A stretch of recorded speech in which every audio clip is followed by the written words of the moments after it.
ce sujet de l'érosion littorale et surtout du développement. Nous avons marqué tout à l'heure, pour ce repas avec M. Malos, l'idée que la question de l'érosion du littoral doit être traitée sous l'angle du développement du trait de côte, du développement de la zone côtière, qui est un atout indiscutable pour la Corse.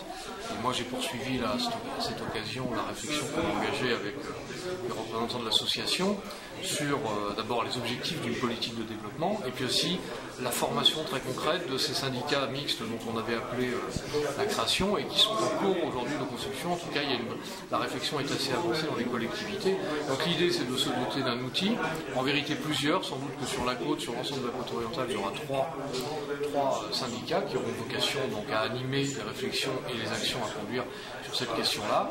Et puis ces syndicats créés, M. Malos, et nous étions heureux de l'avoir avec nous, nous a assuré du soutien des fonds européens, mais c'est vrai qu'il y a des fonds européens destinés à ce type d'aménagement, et c'est important, je pense que ça rassurait aussi les membres de l'association de savoir qu'aujourd'hui l'ensemble, on va dire, des collectivités publiques, des pouvoirs publics, ont pris conscience des enjeux de protection du littoral, des enjeux économiques qu'il y a derrière, au travers notamment de la survie des exploitations touristiques, et le cas échéant du développement, parce qu'encore une fois, il ne s'agit pas d'une vision simplement de préserver l'existant, mais au contraire de voir comment, malgré ce risque, malgré cette contrainte, on peut faire du développement intelligent, du développement touristique intelligent, pour précisément créer des emplois et de la valeur. On l'a toujours dit depuis le début de la réflexion, et aujourd'hui, c'était la poursuite de cette réflexion. Il faut d'abord réfléchir à ce qu'on veut faire. On n'est pas certain encore, il y aura des priorités, on ne peut pas tout faire en même temps.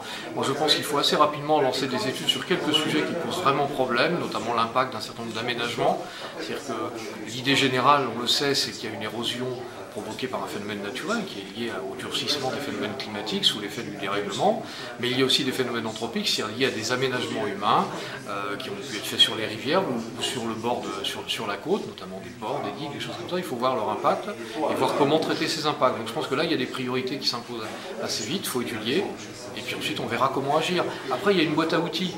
Il y a une boîte à outils du traitement des problèmes d'érosion marine. Il peut y avoir des solutions très lourdes, y compris très coûteuses, et puis des solutions relativement light, c'est-à-dire qui utilisent plutôt les phénomènes naturels de rétention du sable pour mieux se protéger. Donc, je suis là en tant que représentant de la profession, des pêcheurs et des aquaculteurs corses et nationaux, parce que nous sommes liés. Le littoral fait partie de notre patrimoine. La mer, c'est notre terrain de chasse, de jeu et de protection en même temps, puisque je suis inscrit dans une pêche durable et responsable.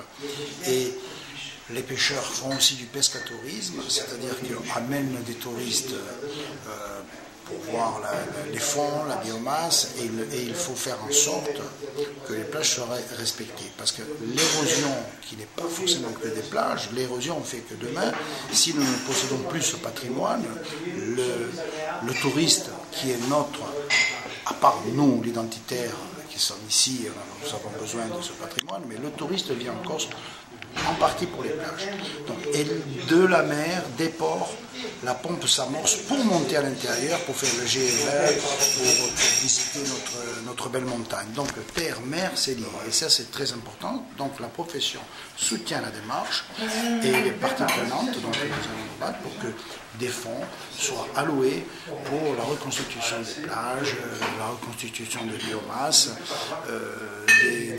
des frayères qui sont, il faut savoir que le poisson vient frayer tout près des côtes, ce sont les nurseries, et ça c'est très important, donc d'où mon rôle et mon implication auprès des socioprofessionnels.